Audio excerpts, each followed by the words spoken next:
Papabasa nito, mama. Kay Ashley yan. Kay Ashley ni? Iniwan niya?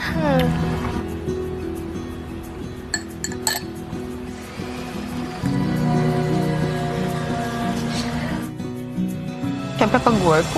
Hi, housemates! Kamusta kayo dyan? I just want to say that I'm so proud of everyone dahil sobrang layo na ng PBB journey mo. At good luck sa mga big challenges dyan. Kung meron kayong mga task or ano yung pagsubok na gagawin dyan. Good luck, guys. I'm rooting for everyone. And to Shumi, babe, I love you. Stay strong there. Gave me a lot of motivation po, kuya. Because I know na kilala niya po ako and alam niya po kung anong kaya ko po gawin. Kanina ko po siya iniisip. Laban kasi dapat namin dalawa. Bakit kasi siya umalis ka? Di ba lang ako hinintay?